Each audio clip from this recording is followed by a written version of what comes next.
That's a Confederate flag, if you didn't know, or the Union Jack. Fold it like this.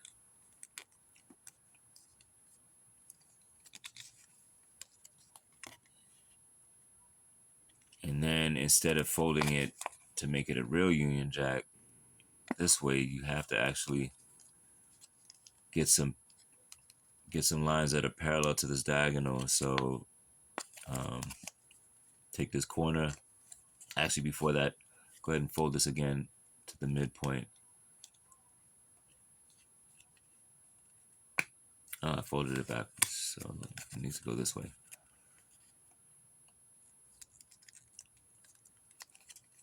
So now you've got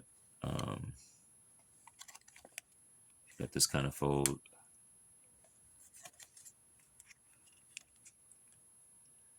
Got this kind of fold.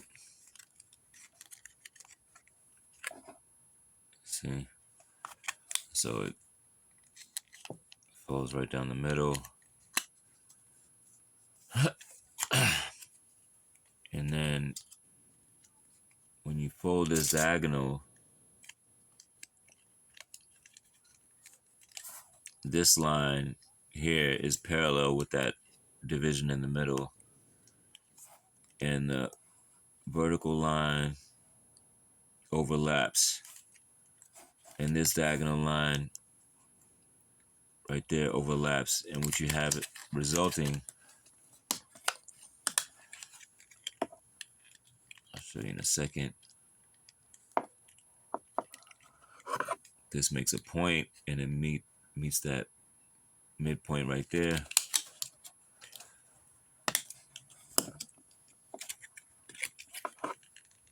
You have an equilateral triangle on the inside, equiangular, 60, 60, and 60, 60, 60, and 60, all the way around. And you just repeat that on the other side here.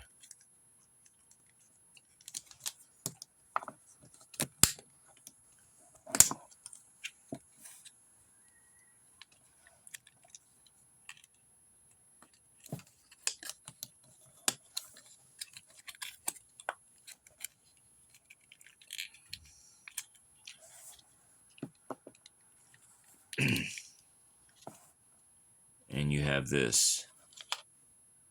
But now if I went too fast for you, take a look what I did. You have all of these triangles here, and you have to make this form, which sort of is a tube that has some snips on it. So you're making a tube, but the folds force it to fold in a way that it looks like a camel, right?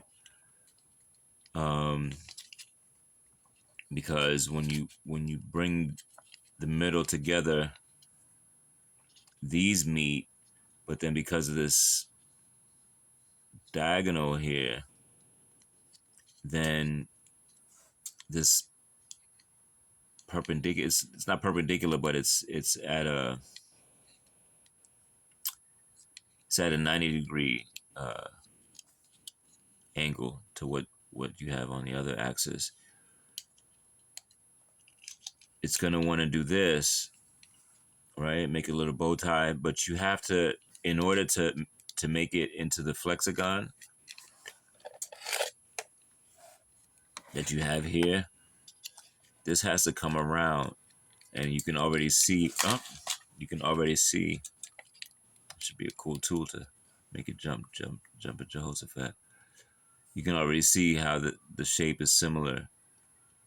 And when I make the other one and fold it around, you'll see how it comes together. And I'm going to do that for you right now. Because you do have to see the final assembly, which is a little bit of a trick. Not a trick, but a little bit of a travail. Travail. A little bit of work. Travailler. So I'm doing the same thing again. Got that fold.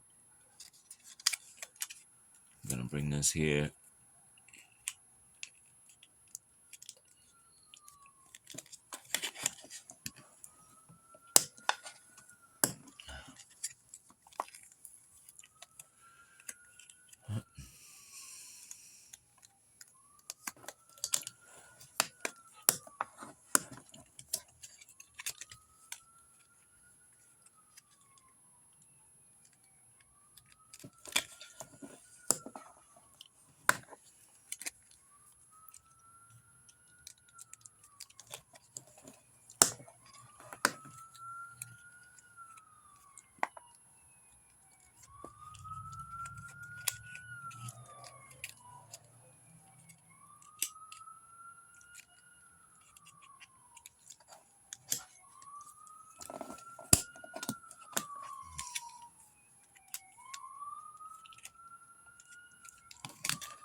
So there's that.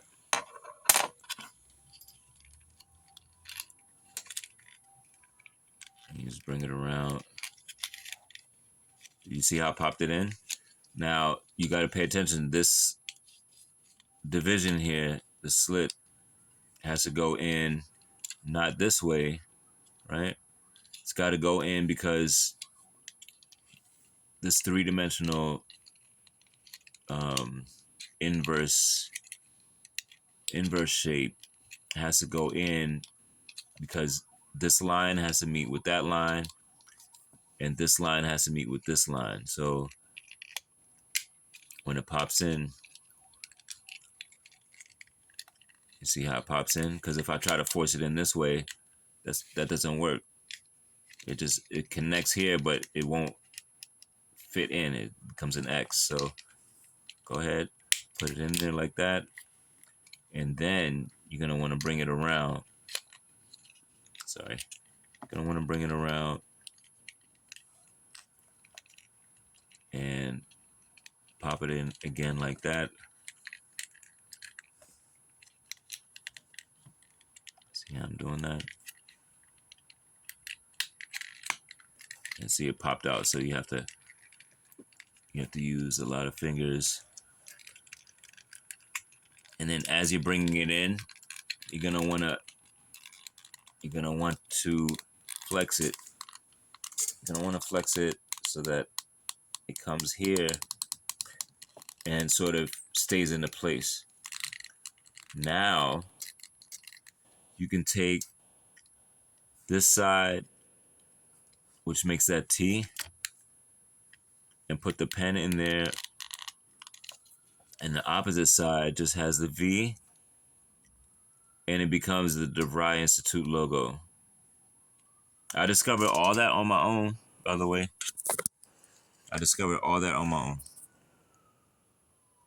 Because the flexagons that exist, those are one-piece flexagons. This is a two-piece flexagon, which I invented from plastic. And I originally made it from Metro cards. And now the pen won't roll. You see? Ordinarily a pen rolls. Especially if you take the cap off.